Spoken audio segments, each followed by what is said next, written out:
I, Jay Kumar Suni, welcome all of you in the another session of Transportation Engineering. As we all know, there are total, how many sections are there? There are total 5 sections of Transportation Engineering. The first was about the introduction part, then the another one was about the highway transportation, and there were then about railway, airport, kind of segments actually.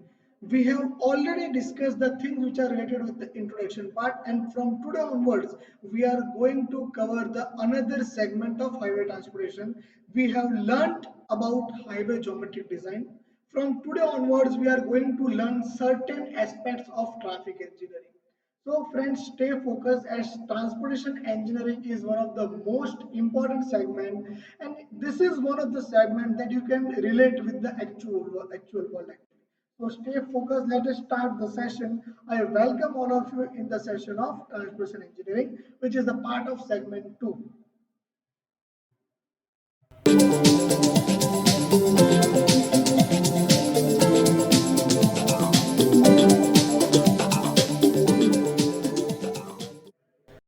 this session, we are going to cover several topics. The name of the topics are, we are going to cover concept and scope of traffic engineering. Then we are going to cover the certain elements of road user characteristics. So in this segment, we are going to cover certain basic elements of traffic engineering. First of all, before learning this segment, I would like to quote one thing, and you can see in the slide that according to NHAI, we know the full form of NHAI. What is the full form of NHAI? I want all of you to write the full form of NHAI in the comment section. According to NHAI, the traffic in India is increasing at an average speed of 10 percentage per annum over the last 5 years. So you can assume that if today the traffic is 10 percentage, then after 5 years it will be approximate 50 percentage as compared to today. So you can imagine that if as a transportation engineer, if you don't learn certain aspect of traffic engineering, what can be the consequences? So in this session, we are going to learn the concept, the scope of traffic engineering and the road user characteristics.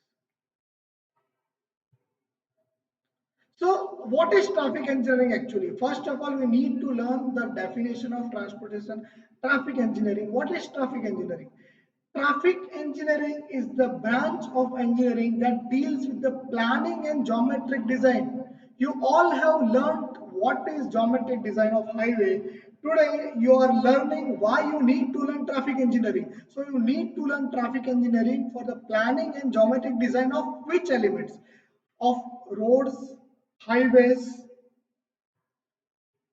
Why it is required to be learned? It is required to be learned in order to provide the safe, economic and convenient travel of people and goods. So this is the definition of traffic engineering, that we need to learn traffic engineering in order to provide the safe, economic and convenient travel of people and goods, and also for the planning and geometric design of the roads and highways. It deals with RTC, means the regulation, direction and control of vehicular and pedestrian traffic. You can see in the above section that the traffic engineering deals with both the sections, both with the vehicular traffic as well as the pedestrian traffic. So you need to learn this. Now, whenever we are trying to learn a thing, there is one thing that you need to learn, and this is a unique thing that I'm going to narrate. You need to learn the scope of that thing. Now, if I utter the word scope, you may assume that scope means what are the opportunities, what are the achievements of the scope, but not. Scope means the boundaries of that particular subject or any element that we are talking about. So let us learn about the scope of traffic engineering, that what are the elements that we are going to learn in this particular part. We are going to learn 6 elements actually, 6 elements. Which are those elements? We will learn about traffic characteristics, we will learn about traffic studies and analysis, we will learn about the traffic OCR, means operation, control and regulations.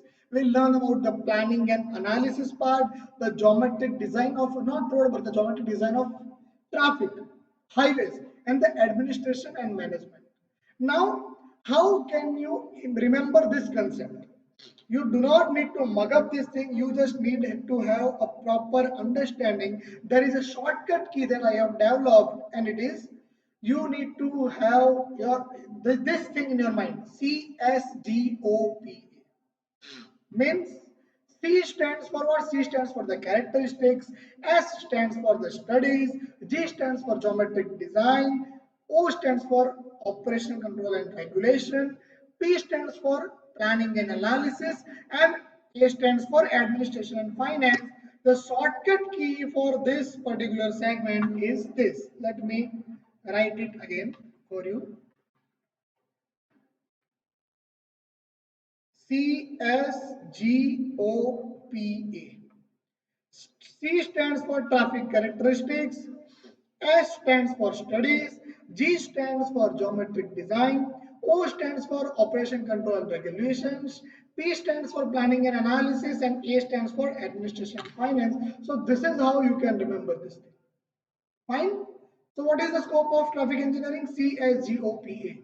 Characteristics, scope, geometric design, operation control and regulations, planning and analysis, and administration and finance. This is the boundary of traffic engineering. That you have to learn the topics which are considered in this segments only. Now let us learn about traffic characteristics. We all know that each element in this world has certain characteristics. So the traffic characteristics can be divided into two parts. Which are those two parts? First is known as road user characteristics and second is known as vehicular characteristics. So we will learn in detail about road user characteristics and vehicular characteristics, but first we will learn about the road user characteristics. Why these particular traffic studies and analysis are carried out? Let us learn that first. So these are carried out to analyze the traffic characteristics. To know the traffic census. What do you mean by traffic census? Traffic census means the surveys which are used to collect the traffic data. And all this data are collected from which kind of survey? They are collected from various kind of surveys such as volume studies, speed studies, origin and destination studies, parking studies, accident studies, etc. So these are the various kind of surveys that you need to learn: volume, speed, origin and destination, parking, and accident. And after all the surveys are conducted successfully, the data are used to analyze the characteristic. Now let us learn about traffic OCR. OCR stands for Operation Control and Regulations. It is required for various types of regulatory measures to implement. Means the new law, you all know about the Motor Vehicle Act, new Motor Vehicle Act, such as the wearing of helmet, wearing of mask. So this kind of regulatory measures are considered under traffic OCR. Then various types of traffic control devices such as signs, signals, all these segments are considered in the traffic operation control and research. Various kind of regulatory measures such as this is the speed limit, then you cannot overtake other vehicles. You might have observed these signs on the road that overtaking is prohibited, then you cannot take a U-turn, then the speed limit is 50 kmph, 20 kmph, then accident prone zone. So all these things such as U-turn prohibition, then one-way traffic, and speed limit, all these things are considered in the regulatory measures. And if we are talking about the control devices, then it includes the traffic signs, traffic signals, traffic islands. So this was all about traffic operation control and research. Now planning analysis. In planning analysis part, why it is required? It is required, why? The first point is about separate phase of major highway like express, arterials, roads and mass transit, etc. Means if we want to plan a national highway and if we want to plan a rural highway or rural, tell me, both the things are same or not? Yes, you are right. both the things are different. So to plan both different things, you need to have proper different planning and analysis for that. So separate phase-wise planning should be done. Then come about the geometric design. It includes various cross-sectional elements such as you all have learned in the highway geometric design. Which are those elements? Such as side distance, SSD, OSD, then what I can say, super elevation, horizontal alignment, vertical alignment, curves. All these things are considered in the geometric design. Then comes the traffic characteristic. Now stay focused. We are going to discuss both the characteristics in this session. We are going to cover the first characteristic, that is the road characteristics. Stay attentive, stay patient, stay focused, because this is one of the most important segment. See, whenever we are driving a vehicle on the road, there are two things there are that comes in our mind. First is, as a driver we drive the vehicle.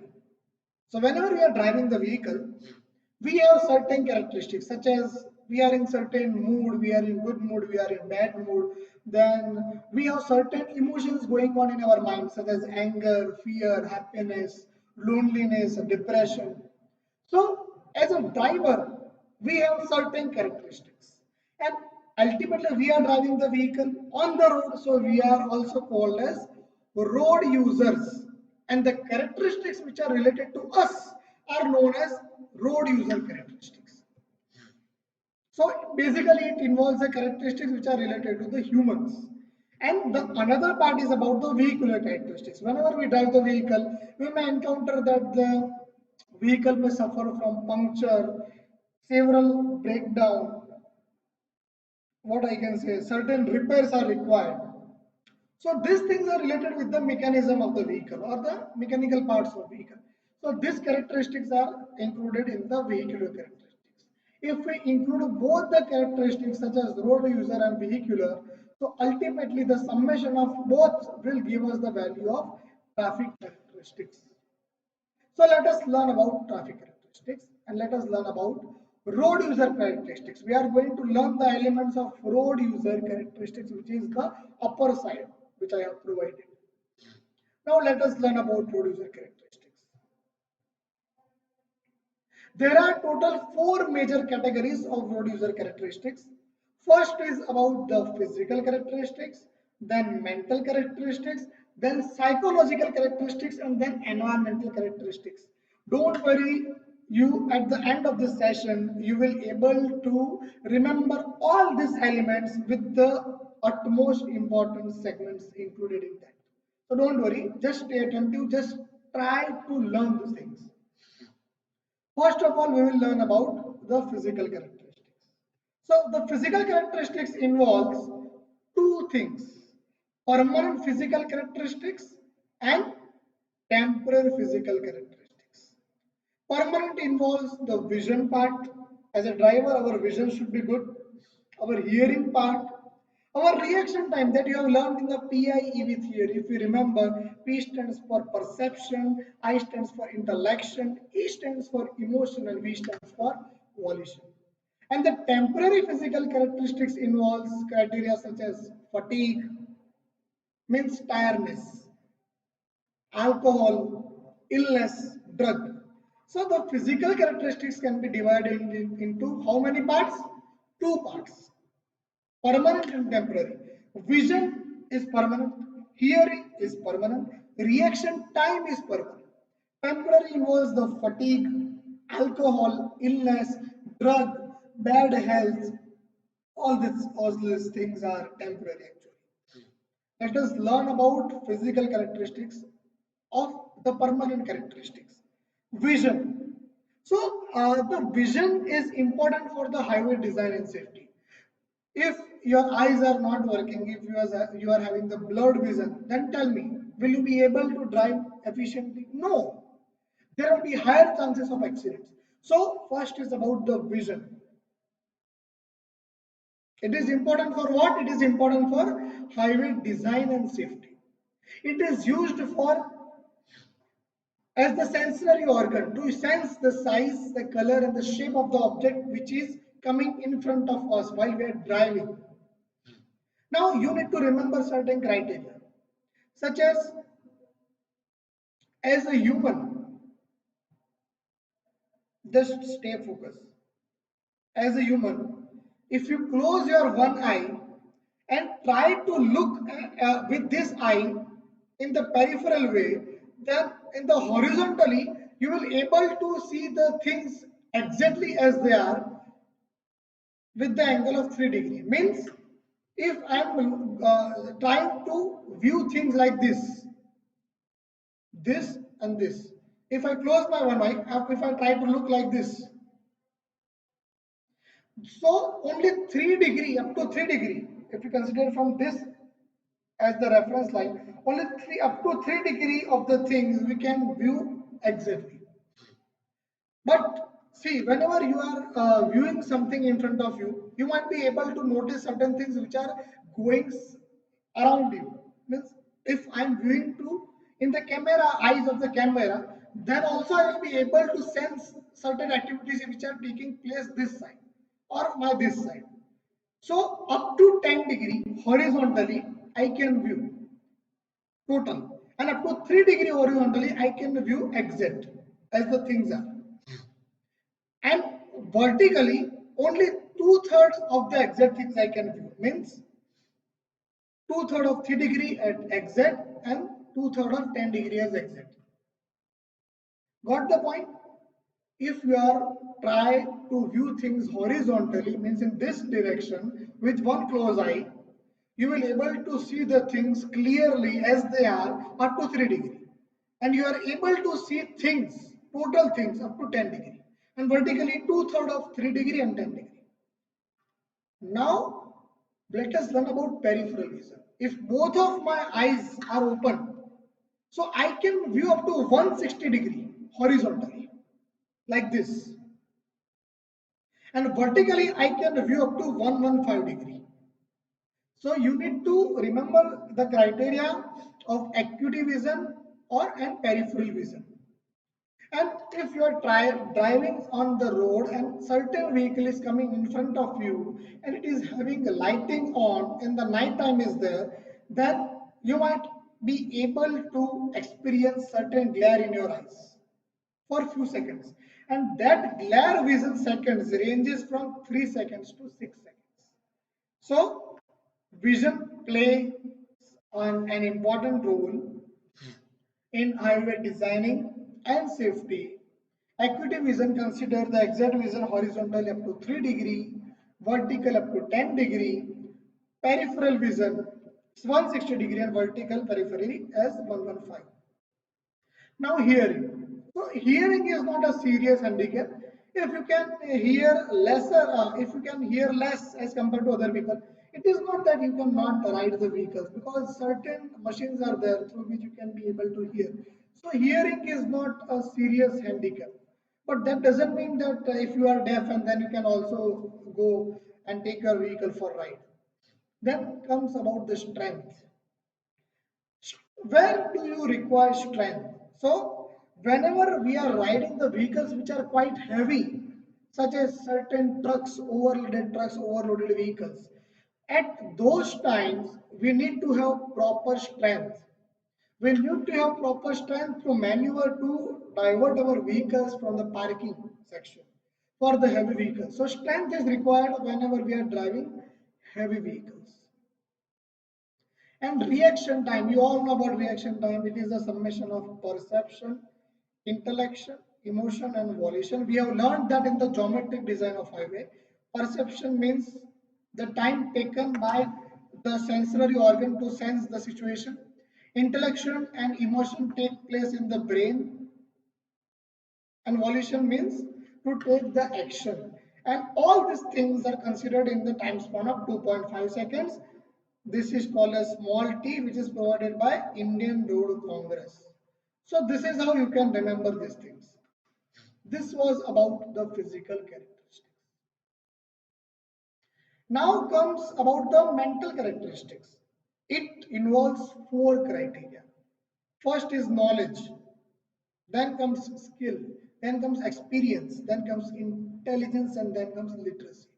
If as a driver you have the knowledge of the roads wherever you are driving the vehicles, you can drive efficiently. If you do not have the knowledge, if you are new to the city, then you may face certain difficulties. If you are a skilled driver, then you can drive anywhere with certain precautions. Experience, if you are an experienced driver, then you can drive the vehicle efficiently. If you are intelligent, then your intelligence can help you to take certain decisions in the condition of criticality. Means whenever the speed of vehicle is high and if you try to apply the brakes, at those time, if you are intelligent enough, then it can be helpful to you. Then come the psychological characteristics. It involves the attentiveness, fear, anger, and superstition. If you are in angry mood and you are driving the vehicle, then it may happen that you can rush into other vehicles and you can create accidents, or you can be the part of accident. You can be the, what I can say, victim of the accident. So you need to have proper attentiveness, you need to have proper emotions. You should not be fear, full of anger, full of superstition while driving. And there comes the last segment, that is the environmental characteristics. Environmental characteristics involves the traffic facilities, atmospheric condition, and the localities, etc. So, in total, if you want to learn, the road user characteristics can be divided into four parts. First is physical, that involves vision, hearing, reaction as permanent, and fatigue, alcohol as temporary. Then comes the mental. Mental involves knowledge, skill, intelligence, and literacy. Then comes the psychological, that involves various kind of emotions. And then comes the environmental, that involves various kind of environmental characteristics. So I hope you have gone through the road user characteristics thoroughly. This is one of the most important things as far as your syllabus, your examination, and your content is concerned. I hope you have understood the concept. We are keeping it to this only. Thank you so much.